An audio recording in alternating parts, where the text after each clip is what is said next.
Good morning मेरे प्यारे बच्चों। आज हम लोग पढ़ेंगे विद्युत रासायनिक सीरीज, इलेक्ट्रोकेमिकल सीरीज के बारे में या सक्रियता श्रेणी के बारे में, जो कि यूपी बोर्ड में इस श्रेणी से 2 से 3 सवाल हर साल पूछे जाते हैं। तो विद्युत रासायनिक श्रेणी या सक्रियता श्रेणी किसे कहते हैं? तो बच्चों, विभिन्न इलेक्ट्रोडों पर होने वाली अर्ध अभिक्रियाओं के उनके मानक इलेक्ट्रोड के विभव के बढ़ते हुए क्रम में रखने पर जो श्रेणी प्राप्त होता है उसे विद्युत रासायनिक श्रेणी कहा जाता है।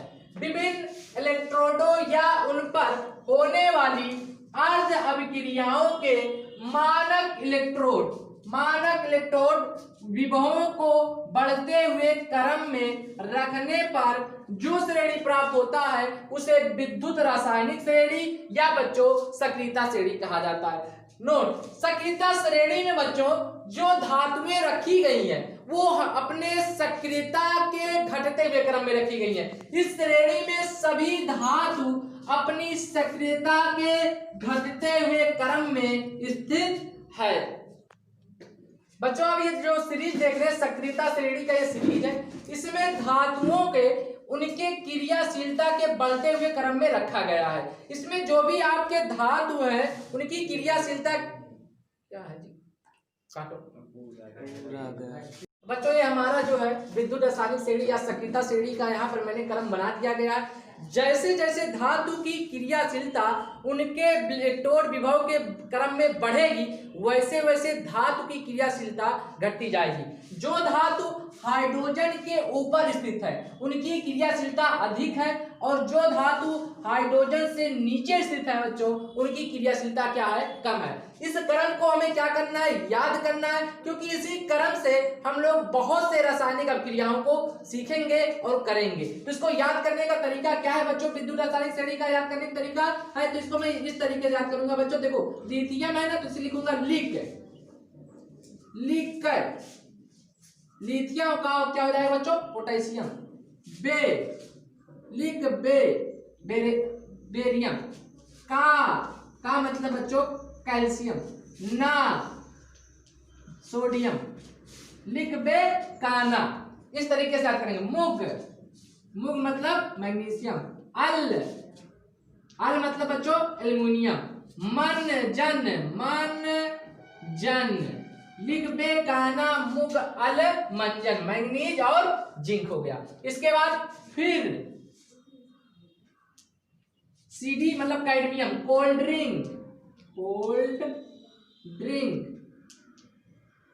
फिर निकिल का निह,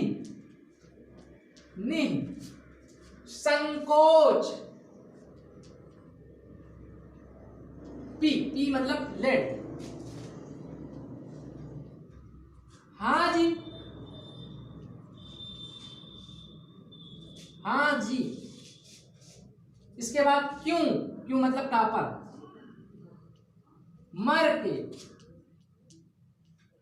मरके मतलब मरकरी, Hg मरकरी होता है ना।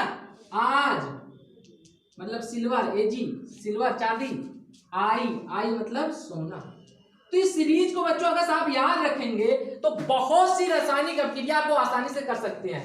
जो तत्व हाइड्रोजन से जितना ऊपर स्थित है उसकी क्रियाशीलता उतना अधिक है, जो तत्व हाइड्रोजन से जितना नीचे स्थित है उसकी क्रियाशीलता कम है। तो अधिक क्रियाशील जो धातु है वो हाइड्रोजन से ऊपर स्थित है और जो कम क्रियाशील धातु है बच्चों वो हाइड्रोजन से क्या है, नीचे स्थित है। हमेशा अधिक क्रियाशील धातु कम क्रियाशील धातु के लवण के विलयन को विस्थापित कर देंगे, लेकिन जो कम क्रियाशील धातु जैसे कापर है, Hg है, Ag है, ये अधिक क्रियाशील धातु के लवण के विलयन से विस्थापित नहीं कर सकते। जैसे सबसे अधिक क्रियाशील धातु हमारा लिथियम है, लिथियम से कम सक्रिय पोटेशियम है, पोटेशियम से कम सक्रिय बेरिलियम है, और बच्चों यहाँ पर सबसे कम सक्रिय आपका सोना हो जाएगा। तो जो कम सक्रिय धातु है वो अधिक सक्रिय धातु को विस्थापित नहीं कर सकते हैं। और यहाँ पर हमने बताया कि धातु को जो रखा गया है विद्युत रासायनिक श्रेणी में, जो धातु को रखा गया है उनके मानक इलेक्ट्रोड विभव के किस क्रम में रखा गया है, बढ़ते हुए क्रम में रखा गया है। तो यहाँ पर जो हाइड्रोजन का मानक इलेक्ट्रॉन विभव होता है बच्चों, ये 0 होता है। इसका मानक इलेक्ट्रॉन विभव ई नॉट कितना होता है बच्चों, 0 होता है। तो नोट, विद्युत रासायनिक श्रेणी की सहायता से धातुओं की क्रियाशीलता की तुलना की जा सकती है। तो सबसे अधिक क्रियाशील धातु हमारे कौन है, जो हाइड्रोजन से जो धातु ऊपर है वो अधिक क्रियाशील धातु, ये सब अधिक क्रियाशील धातु हमारे, अधिक क्रियाशील धातु, अधिक क्रियाशील धातु। और जो हाइड्रोजन से नीचे है जैसे कॉपर, Ag, Ag, Au, ये सब बच्चों कम क्रियाशील धातु है, कम क्रियाशील धातु।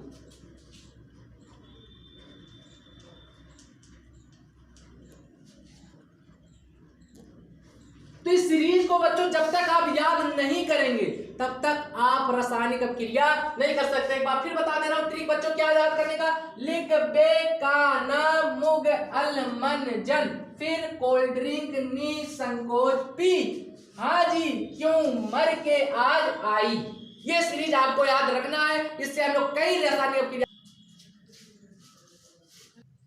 बच्चों वैद्युत रासायनिक श्रेणी की या सक्रियता श्रेणी का क्या काम है, क्या उपयोग करता है। तो बच्चों वैद्युत रासायनिक श्रेणी या सक्रियता श्रेणी में जो धातु हाइड्रोजन से ऊपर स्थित है, ये धातुएं तनु अम्लों से क्रिया करके हाइड्रोजन गैस को मुक्त करती हैं। लेकिन जो धातुएं बच्चों हाइड्रोजन से नीचे स्थित है, जैसे ये सब धातुएं, तो इनकी क्रियाशीलता कम है, तो ये अम्लों से क्रिया ही नहीं करेंगे, तनु अम्लों से क्रिया नहीं करते। जो धातु हाइड्रोजन से ऊपर है वो तनु अम्लों से क्रिया करेगा और हाइड्रोजन गैस मुक्त करेगा।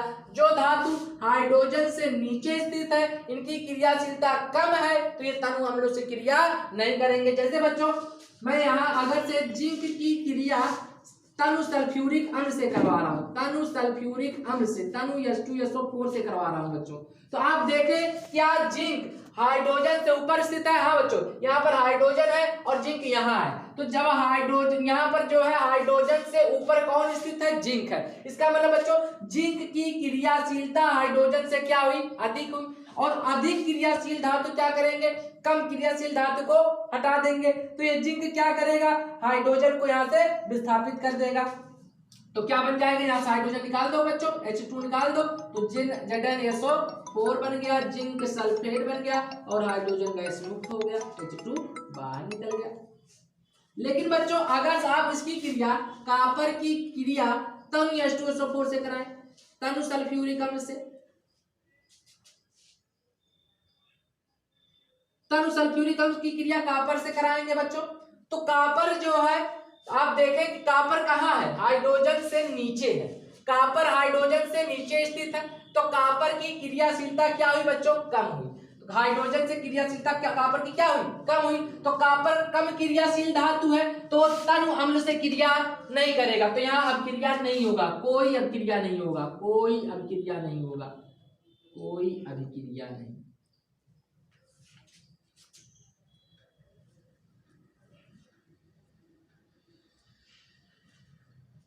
कोई अभिक्रिया नहीं। इसका मतलब ये हुआ कि जो धातु हाइड्रोजन से ऊपर है वही धातु तनु अम्लों से क्रिया करेंगे, और जो धातु हाइड्रोजन से नीचे है वो तनु अम्लों से क्रिया नहीं करेंगे।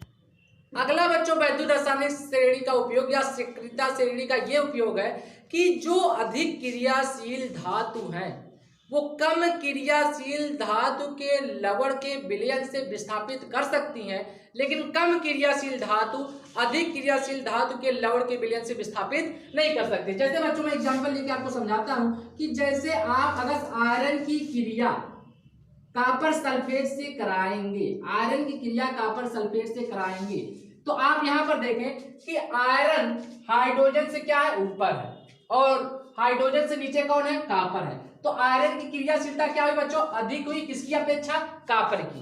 तो आयरन यहाँ अधिक क्रियाशील है और कॉपर क्या है बच्चों, कम क्रियाशील है। तो अधिक क्रियाशील धातु कम क्रियाशील धातु के लवण के विलयन से क्या कर देगा, विस्थापित कर देगा। तो आयरन कॉपर को क्या कर देगा, विस्थापित कर देगा और बन जाएगा FeSO4 और आपका बन गया कॉपर। तो इसका मतलब अधिक क्रियाशील धातु कम क्रियाशील धातु के लवण के विलयन से विस्थापित कर देंगी। लेकिन बच्चों अगर इसी रिएक्शन को मैं ऐसे लिखता, copper plus FeSO4, copper plus FeSO4 ferrous sulphate से क्रिया कराता तो ये रिएक्शन नहीं होता, कोई अभिक्रिया नहीं होगा। क्यों नहीं होगा? तो इसका रीजन ये है बच्चों, चूंकि वैद्युत रासायनिक श्रेणी में कॉपर हाइड्रोजन से नीचे स्थित है, अतः इसकी क्रियाशीलता कम है किसकी अपेक्षा? आयरन की। इसकी क्रियाशीलता, कॉपर की क्रियाशीलता आयरन की अपेक्षा कम है। इसका मतलब कॉपर कम क्रियाशील है, आयरन अधिक क्रियाशील है। तो कम क्रियाशील अधिक क्रियाशील को हटा नहीं सकता, ऐसे समझो बच्चों। तो इसलिए रिएक्शन संभव नहीं है। आप ऐसे समझे कि एक दबंग आदमी एक दुबला पतला आदमी है, तो क्या दुबला पतला आदमी दबंग आदमी को हटा सकता है? नहीं।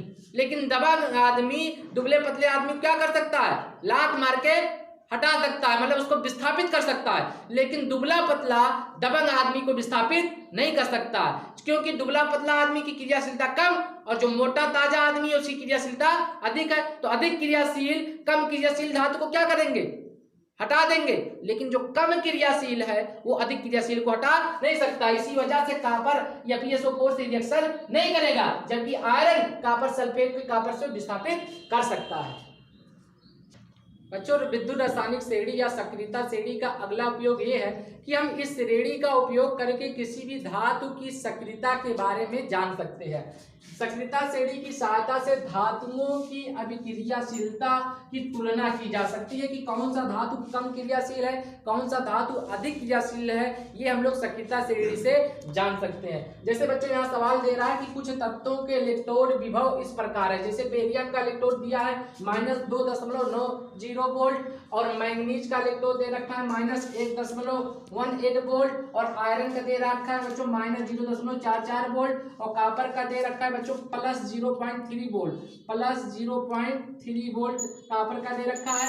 पूछ रहा है सक्रियता श्रेणी बनाइए। तो बच्चों आपने पढ़ा कि जो सक्रियता श्रेणी बनाई गई है ये विभव के बढ़ते हुए क्रम में रखा गया है, तत्वों को उनके विभव के बढ़ते हुए क्रम में। इसका मतलब कि जो तत्व हाइड्रोजन से जितने ही नीचे है उसका विभव उतने ही ज्यादा होगा और जिसका विभव जितना ज्यादा होगा उसकी सक्रियता उतने ही कम होगी, जिसका विभव जितना कम होगा उसकी सक्रियता उतने ही ज्यादा होगी। तो बच्चों आप देखिए क्या क्या दे रखा है। बेरियम का विभव कितना है? सबसे कम बेरियम का विभव सबसे कम है और कॉपर का विभव प्लस में दिया है। इसका मतलब कॉपर का विभव प्लस में है तो इसका विभव ज्यादा, तो जिसका विभव ज्यादा उसकी सक्रियता कम। तो सबसे कम सक्रिय कौन हो गया बच्चों?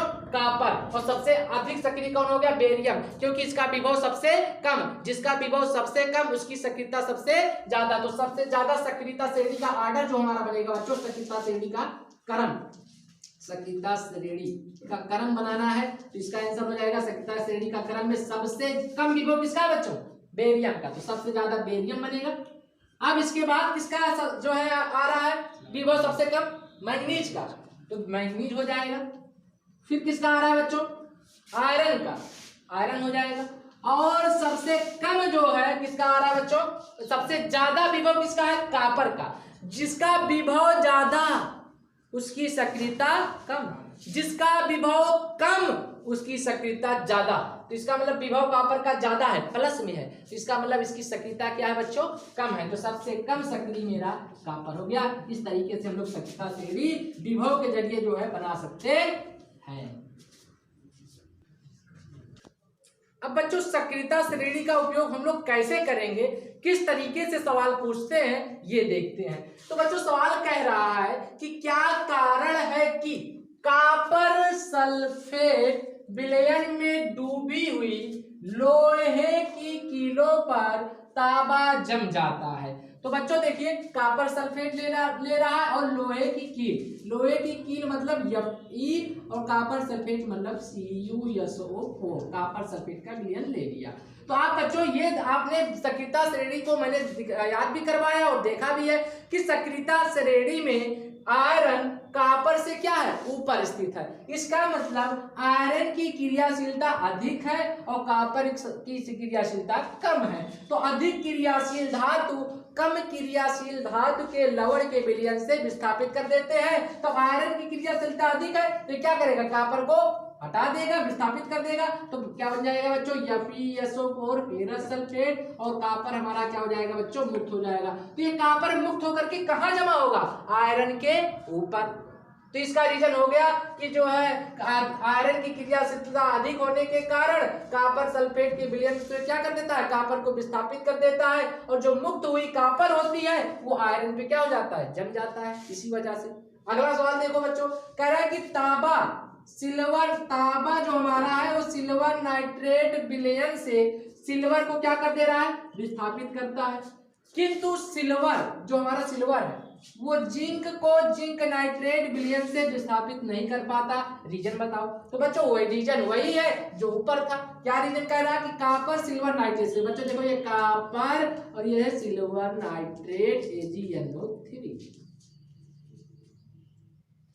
अब यहां पर आप देखें कि वैद्युत रासायनिक श्रेणी में कॉपर Ag से ऊपर है। क्यों, आज मरकरी ट्रिक बताई थी ना, कॉपर, मरकरी, सिल्वर, फिर इसके बाद सोना था। इसका मतलब कि Ag से ऊपर कौन है, कॉपर है। तो कॉपर की क्रियाशीलता क्या है, अधिक हुई किससे, सिल्वर की अपेक्षा। तो कॉपर अधिक क्रियाशील है, सिल्वर कम क्रियाशील है। तो अधिक क्रियाशील क्या करेगा, कम क्रियाशील को हटा देगा। तो सिल्वर को क्या कर देगा, कॉपर विस्थापित कर देगा। तो मेरा बन जाएगा कॉपर नाइट्रेट, और सिल्वर क्या हो गया बच्चों, विस्थापित हो गया। ये आपका विस्थापित हो गया सिल्वर। लेकिन बच्चों फिर क्या कह रहा है कि सिल्वर जिंक को जिंक नाइट्रेट विलयन से विस्थापित नहीं कर पाता। तो सिल्वर जो हमारा है जो Ag है, किंतु सिल्वर जिंक को जिंक नाइट्रेट विलयन से विस्थापित नहीं कर पाता। तो यहाँ का ये सिल्वर है बच्चों, जिंक नाइट्रेट ZnNO3 का होल ट्वाइस। ये सिल्वर जिंक को विस्थापित नहीं कर पाता, मतलब ऐसा रिएक्शन नहीं होता कि AgNO3 बन जाए और जिंक विस्थापित हो जाए, ऐसा रिएक्शन नहीं होता। क्यों, अब समझो बच्चों कि जिंक क्या है, सक्रियता श्रेणी में जिंक सिल्वर से क्या है, ऊपर है। इसका मतलब जिंक की क्रियाशीलता क्या हुई, अधिक हुई। तो जब जिंक की क्रियाशीलता अधिक है और सिल्वर की क्रियाशीलता कम है, तो क्या कम क्रियाशील धातु अधिक क्रियाशील धातु के लवण के विलयन से विस्थापित कर पाएगी, नहीं कर पाएगी। अर्थात ये रिएक्शन जो है बच्चों आपका संभव नहीं है, ये रिएक्शन गलत है। तो इसका मतलब ये है कि सिल्वर की क्रियाशीलता कम है, इसीलिए ये जिंक नाइट्रेट के जो है विलयन से जिंक को विस्थापित नहीं कर पाएगी। अगला सवाल बच्चों कह रहा है कि निम्न अभिक्रिया संभव है अथवा नहीं, कारण सही समझाइए। तो क्या कर रहा है बच्चों, जिंक नाइट्रेट है, सिल्वर के विलयन, सिल्वर से क्रिया कर रहा है। तो क्या बन रहा है बच्चों, सिल्वर नाइट्रेट बना रहा है और जिंक बन रहा है। तो पूछ रहा है कि ये रिएक्शन संभव है कि नहीं। तो बच्चों ये रिएक्शन संभव नहीं है, ये रिएक्शन गलत है, संभव नहीं है। क्यों नहीं संभव, क्योंकि बच्चों जिंक आप देख रहे हैं कि वैद्युत की सक्रियता श्रेणी में जिंक सिल्वर से ऊपर स्थित है। इसका मतलब जिंक की क्रियाशीलता अधिक है और जिंक अधिक क्रियाशील धातु हुआ, और सिल्वर जो है हाइड्रोजन से नीचे स्थित है, तो ये कम क्रियाशील हुआ।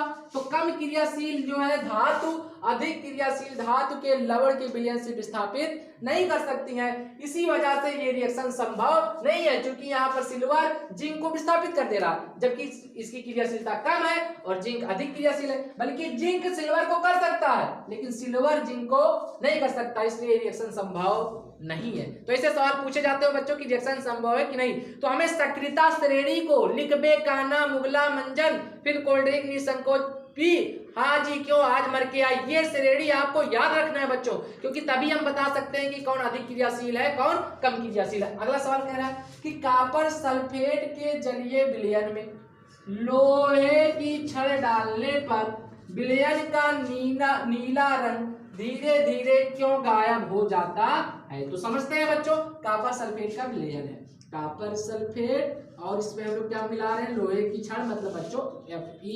तो अच्छा पता चल गया होगा आयरन की क्रियाशीलता अधिक है और कॉपर की क्रियाशीलता कम है, क्योंकि सक्रियता श्रेणी में है ना आयरन कॉपर से ऊपर स्थित है, अतः आयरन की क्रियाशीलता अधिक है और कॉपर की क्रियाशीलता कम है। तो अधिक क्रियाशील धातु कम क्रियाशील धातु के लवण के विलयन से विस्थापित कर देंगे, तो आयरन क्या करेगा, कॉपर को हटा देगा, तो क्या बन जाएगा बच्चों, FeSO4 प्लस कॉपर। अब बच्चों पूछ रहा है कि नीला रंग धीरे धीरे गायब क्यों हो जाता है, क्योंकि बच्चों कॉपर सल्फेट में कॉपर आयन और सल्फेट आयन पाए जाते हैं। अब इसी कॉपर आयन के कारण विलयन कारण कैसा होता है बच्चों, नीला। कॉपर आयन का कारण क्या होता है, कॉपर+2 है ना, क्यूप्रिक आयन के कारण इस कारण कैसा होता है, कॉपर आयन का नीला होता है। अब चूंकि कॉपर+2 से कॉपर 0 में बदल जा रहा है, 0 ऑक्सीकरण संख्या यहाँ कॉपर का है, तो कॉपर जो है यहाँ कॉपर आयन था तो नीला होगा, और अगर से इसमें कोई आयन नहीं, कोई चार्ज नहीं है, तो इसी वजह से इसका जो है कैसा हो जाता है बच्चों, इस कारण क्या हो जाता है, रंगहीन हो जाता है। तो इसका रंग गायब होने का कारण है चूंकि कॉपर सल्फेट में कॉपर आयन नीला रंग का होता है। जब आयरन क्या करता है, कॉपर को विस्थापित कर देता है, तो कॉपर का क्या हो जाता है, ऑक्सीकरण संख्या यहाँ शून्य हो जाती है, इस पे कोई चार्ज नहीं होता। जब कोई चार्ज नहीं होगा तो कोई रंग नहीं होगा, इसका मतलब ये कैसा हो जाएगा, रंगहीन में बदल देता है। अगला सवाल बच्चों कह रहा है फिर वही, निम्न अभिक्रिया संभव है या नहीं। तो बच्चों तुरंत दिमाग में आना चाहिए सक्रियता श्रेणी का क्रम। तो यहाँ देखिए मरकरी सल्फ्यूरिक तनु सल्फ्यूरिक अम्ल से क्रिया कर रही, तो बन रहा है HgSO4 प्लस H2। यहाँ पर कॉपर सिल्वर नाइट्रेट से क्रिया कर रहा है, बन रहा है कॉपर नाइट्रेट प्लस सिल्वर। तो पूछ रहा है कि इन दोनों में से कौन सी अभिक्रिया संभव है और कौन सी अभिक्रिया संभव नहीं है, कारण बताएं। तो बच्चों ये पहली अभिक्रिया जो है मरकरी HgSO4 से जो क्रिया कर रही है, HgSO4 प्लस हाइड्रोजन दे रही है, अभिक्रिया संभव नहीं है, ये आपका अभिक्रिया संभव नहीं है। क्यों नहीं संभव है, क्योंकि मरकरी हाइड्रोजन वैद्युत रासायनिक श्रेणी में या सक्रियता श्रेणी में मरकरी हाइड्रोजन से नीचे स्थित है, अर्थात मरकरी की क्रियाशीलता हाइड्रोजन से कम है। तो कम क्रियाशील धातु अधिक क्रियाशील धातु के लवण के विलयन से विस्थापित नहीं कर सकते, या अधिक क्रिया या कम क्रियाशील धातु अम्ल से क्रिया करके हाइड्रोजन गैस विस्थापित नहीं करते। हम लोगों ने पढ़ा है कि कम क्रियाशील धातु हाइड्रोजन जो है अम्ल से क्रिया करके हाइड्रोजन गैस को मुक्त नहीं करती, इसलिए रिएक्शन क्या हो जाएगी, गलत हो जाएगी। अगला कह रहा है बच्चों कॉपर सिल्वर नाइट्रेट से क्रिया करके कॉपर नाइट्रेट और सिल्वर दे रहा है, ये रिएक्शन संभव है, सही है। क्यों संभव है, क्योंकि बच्चों कॉपर सिल्वर से क्या है, वैद्युत रासायनिक श्रेणी में या सक्रियता श्रेणी में कॉपर सिल्वर से ऊपर स्थित है, अर्थात कॉपर की क्रियाशीलता अधिक है और सिल्वर की क्रियाशीलता कम है। तो अधिक क्रियाशील धातु कम क्रियाशील धातु के लवण के विलयन से क्या कर देगी, विस्थापित कर देगी। तो कॉपर सिल्वर को क्या कर देगा, हटा देगा, और कॉपर नाइट्रेट बन लेगा और सिल्वर को विस्थापित कर दिया, तो ये रिएक्शन संभव है। अगला सवाल पूछ रहा है कि सोडियम साधारण ताप पर पानी से क्रिया करता है, जबकि मैग्नीशियम गर्म पानी से क्रिया करता है, कारण बताएं। तो बच्चों कह रहा है कि सोडियम ठंडे पानी से क्रिया कर रहा है, तो ठंडे पानी से क्रिया करेगा, आपने पढ़ा ही है, ठंडे पानी से क्रिया करेगा तो सोडियम ऑक्साइड बनेगा और आपका हाइड्रोजन गैस विस्थापित हो जाएगा, और ये ठंडा पानी है, ठंडा है। जबकि मैग्नीशियम बच्चों ठंडे पानी से नहीं क्रिया करता है, कैसे करता है, गर्म पानी से। ये पानी हमने गर्म ले लिया तो मैग्नीशियम ऑक्साइड बनाता है और हाइड्रोजन गैस मुक्त कर देता है। तो इसका रीजन पूछ रहा है, तो रीजन ये है बच्चों, वही रीजन है, क्योंकि सोडियम वैद्युत रासायनिक श्रेणी में सक्रियता श्रेणी में सोडियम मैग्नीशियम से ऊपर स्थित है, सोडियम की स्थिति मैग्नीशियम से क्या है, ऊपर है। तो सोडियम की क्रियाशीलता अधिक हुई, अधिक क्रियाशील हुआ, तो अधिक क्रियाशील होने की वजह से ठंडे पानी से क्रिया करता है, और मैग्नीशियम सोडियम से नीचे स्थित है, तो मैग्नीशियम की क्रियाशीलता सोडियम की अपेक्षा कम हुई, तो मैग्नीशियम की क्रियाशीलता थोड़ा सा कम होने की वजह से इसको जो है ये गर्म पानी से क्रिया करता है,